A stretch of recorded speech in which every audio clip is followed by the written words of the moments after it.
I believe my biggest achievement is self-development, going through really hard times and tough times and survive them, especially mentally. I think that is the biggest achievement anybody can achieve, and try to seek constant balance and try to seek happiness also with your work.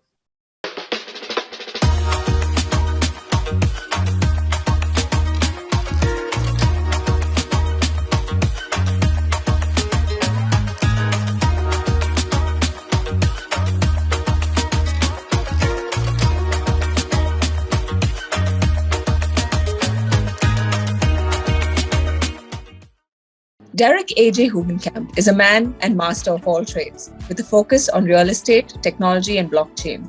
He's the MD of several companies, including PalmFusion, Yalla Limited, and Yalla Properties, alongside holding advisory and representative positions. We speak to him today about his journey to building the empire that he currently represents and his visions for the future. Hello, it's so good to have you here on the show today. Thank you so much. I'm now at Superverse. Yesterday I was speaking at the Agora event about new technologies, and at DIFC, Dubai International Financial Center, about metaverse, and it was fantastic. And now I'm here in Festival City at the Superverse event, as you can see behind me. So, wow, that's really amazing. Nice. Yeah. So let's start off with PalmFusion technology. Can you tell me a little more about it?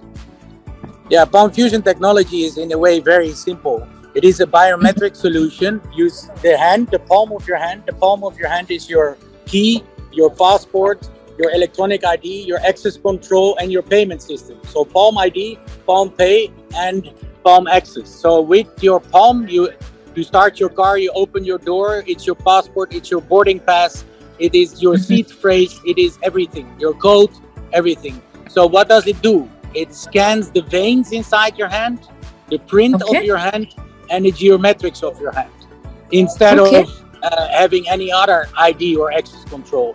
And it's fully COVID compliant. It is GDPR and PSD2 compliant, and it's fully contactless and non-intrusive and privacy compliant also. Oh, wow. Okay. So how did you come up with this idea? How was this idea born? The idea was not by me. I got lucky to meet the person who invented it.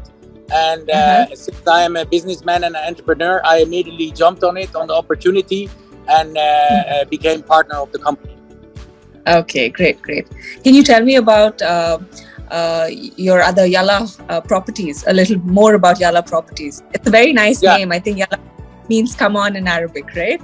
Yeah, Yalla in Arabic and even in Hebrew and in many languages means come on or let's go or fast or come or everything, right?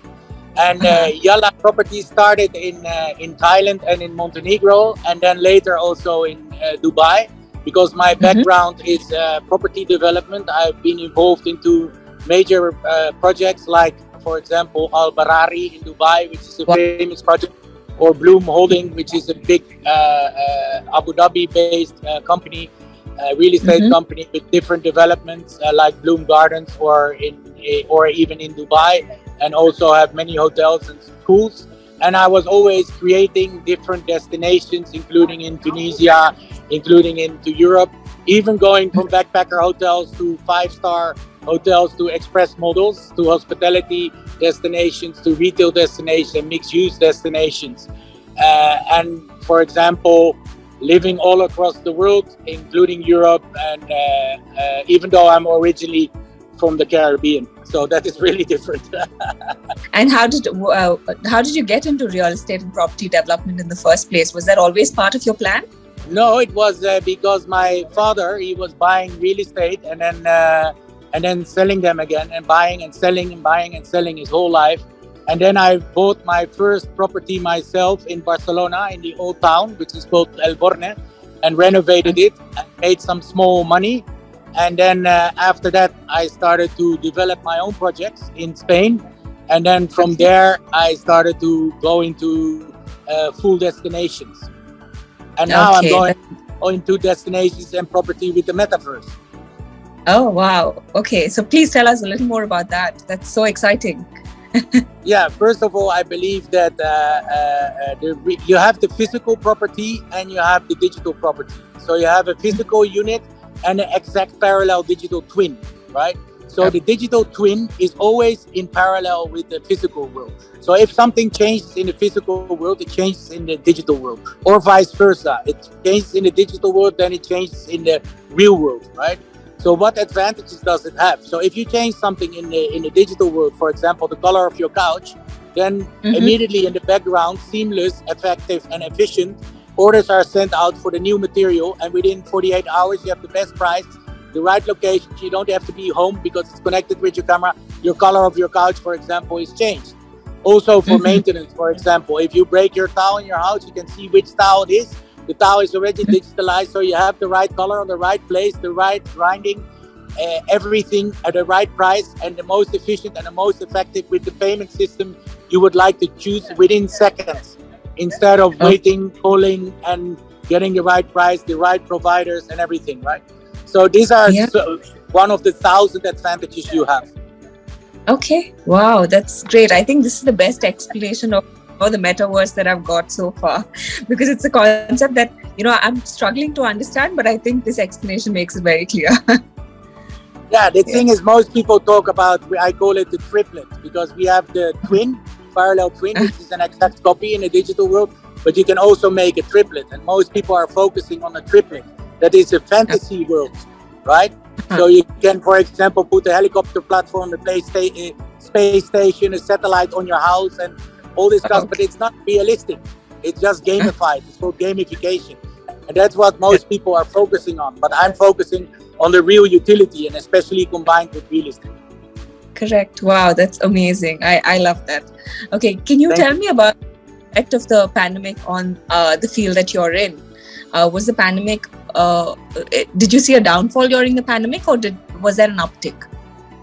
I mean, I used to have a lot of restaurants around the world, and they, of course, all closed down and they went bankrupt.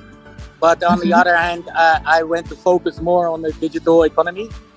And then when I was focusing on a digital economy, I ended up in my same field, which is my profession, which is real estate. And I'm doing real estate with metaverse and with financial digital solutions, including banking, traditional banking combined with digital banking, combined with neo banking, combined with custody, combined with trust, combined with digital payments, combined with traditional payments, and making it as fast, easy, and also as compliant and regulated as possible.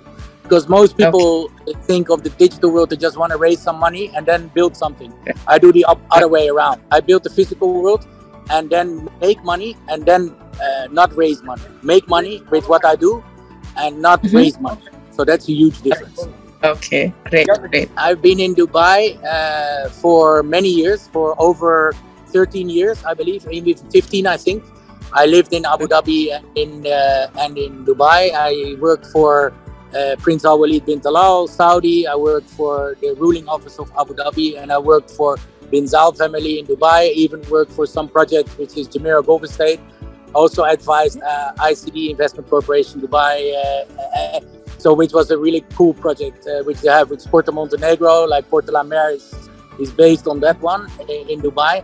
And yeah, it was a great experience. And then I always had the entrepreneurial spirit too. And so lately I'm more focused on the entrepreneurial part than on working for the big corporates, let's say.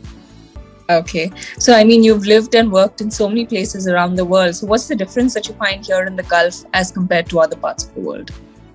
Oh, it's a huge difference. I believe Dubai is an example of super fast change. Sometimes you get lost because you're chasing your own tail. Because for example, yesterday I had 3 speeches in one day on stage. And today I'm already at 10 o'clock in the morning at the Superverse. Then I'm going to another event and another one and another one. So sometimes you get a little bit lost. So if you can keep your focus, then it's fine. But don't get lost. You can get lost in the metaverse, but you can also get lost in your real life. So Dubai is really difficult to stay focused on your goal, and don't get also too attracted by all the entertainment you have in Dubai. Also, please stay in touch with nature and your real soul and your real spirit, because Dubai wants to drag you everywhere. I think Dubai is the perfect example of being everywhere around the world, not only in the digital world or in, let's say, some people call it fake, some people call it entertainment, some people call it unrealistic, but just try to enjoy everything and try to enjoy Dubai. If you compare it, for example, with Bhutan or with Thailand or with Iceland, where I was recently, or where I'm from, the Caribbean, it's completely different lifestyle. Everything is really slow paced. Everything is very spiritual, which is really nice. But I think you have to find the right balance in life. So not only spiritual and heart and body and soul, but also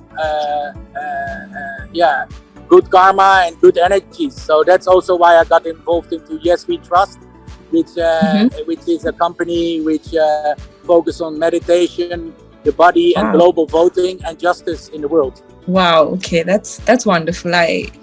It's really fascinating to hear that someone who's an entrepreneur is getting into this side of things. It's so great. So, what do you believe is your biggest achievement so far over the course of your career? I believe my biggest achievement is self-development and going through really hard times and tough times and survive them, especially mentally. I think that is the biggest achievement anybody can achieve, and try to seek constant balance and try to seek happiness also with your work. Because it's not about money only. If you don't think about money and if you don't think about business and you completely chill and relax and balance, all business and money and anything you want or abundance will come to you. And that is the key message which you have to find out. Unluckily, I didn't find it out when I was 20, when I was partying, because that was useless. I think the best is just to enjoy life, see the world, learn from cultures, learn from people, do some good stuff, do impactful stuff, help the nature, and try to stay relaxed. And then everything comes what you deserve, and try to help others. Okay, that's great. So what would your advice for young entrepreneurs be? I think this probably rings into that. Yes, I believe that they should not chase the money. I think that is really important. I think they should chase what they are passionate about and what they really like, right? You can see it already with the banking system. The banking system is not that solid anymore. Everything is trying to be decentralized. But also, what is a really important advice for the youth, things don't change as fast as they want, because there are also older people in this world. But think of them. For example, I'm building a metaverse, right, for different products, right? And then I remember that my father and my mother have really difficulties with the internet banking and with banking. So what I'm going to do, that they go into the metaverse and they can do the traditional banking in the metaverse. So at least they know how it works, right? So it's also, the modern technology can also help the older generations. So I believe for the younger generations, they have to respect the older generations, work with them, and also do not expect older people to understand everything, or vice versa. That the older people should not expect that the younger generation is the same as them. Correct. Yeah, makes sense. I think it's all about finding that balance, right? Correct. Yes, I agree. So what do you believe will be the most valued skill in the years to come, probably in the next 5 to 10 years? What will be a skill that will be really valued? I believe that anything in the metaverse will be key. And another key thing is privacy. Privacy will be more key. And then also a combination of decentralization and regulation. So it's I call it semi-decentralization, and going away from luxury abundance to conscious mindset and global consciousness, instead of egoism and material abundance. You see that already happening in many countries. Yeah, that's true. So, like you said, you're having such a busy schedule. So, what do you usually do to let off some steam? What is that one thing in your routine? One thing in my routine is for sure travel and learn about different cultures and meet different people. And then not only that, also enjoy nature. And other things are simple things like swimming or like just walk outside for a bit or just learn from people. And also, of course, be alone sometimes, which is really important. Very true. Be with yourself and reflect on yourself and see how you can improve every second. Great. Okay. So, what do you see happening to the world and the industry that you're in probably 10 years from now? Where do you see this industry, as well as where do you think you will be 10 years from now? I will see that PalmFusion biometrics is installed in most places. I see cars running on hydrogen. I see metaverse everywhere. I see people wanting to travel and people wanting to see more. I see an extreme increase in demand of nature, so that there can be a positive and a negative impact because everybody wants nature. I see extreme value in connecting with space. So I think space exploration will be very important. And also, since we have a lack of space anywhere, we need to find new places to, let's say, you call it colonize or do, because I'm myself from a colony which is to the south. So I mean, that was colonized at that time, and that was a long time ago. But we're going there now also, so we're gonna colonize space, right?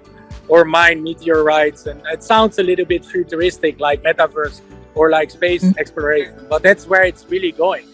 And I believe that people start to realize that egoism is a negative thing, and more and more. And I see also an increase of, what you said, like balance is key, right? And privacy is key, and big data is key. And so you have many different developments coming up, which are very impressive and very lucrative also. Very true. It was so nice to get your insights. I think we've got a wonderful interview. Is there anything that you'd like to add that we may have missed out? No, all good. I just wanted to say that thank you very much for this. And it was a really nice talk. And I can see you have a good energy. And that's really important. You can even see through a video camera people's energy. And I think that people should focus on their feelings and on their intuition, and less focus on the money and the abundance of material, and really try to be good and have an impact for life, and not only talk about it, but really do it. So that's what I like of, for example, this famous sport brand, which said, just do it, but then just do it for the spirit and for the morals and for the ethics, and try to help each other instead of being jealous or stepping on other people. So I think that is the main message, and it's been going from a long time ago. It's even written in many books, ranging from the Testament to the Quran to whatever religious book you want, and even the modern religious guys like Robin Sharma or whatever. I call him religious because they are, or even what's it called, these other famous coaches or whatever they are. But it's all about yourself being in balance and being powerful in your own health, and not only physical but also mental. And also to stay who you are and don't change what you are, because if you stay yourself 100%, then you are powerful. If you're gonna change yourself, it's not gonna work. You're just fighting with something you are not. Very true. That's a beautiful message. I think that's something that we all can take home and embody. Yeah. Okay, thank you so much. Very appreciated. Best of luck with the event today, and I hope it's a very successful and a fruitful event for you. Have a great day. I'm really happy that we could speak, because luckily it's not too busy yet, but it will be very busy later. So. Okay, great. Yeah, I'm glad that we could squeeze in this talk then. Thank you so much. Thank you so much. Namaste. Thank you. Gracias. Dankeschön. Bye-bye. Cheers. Bye-bye. Bye.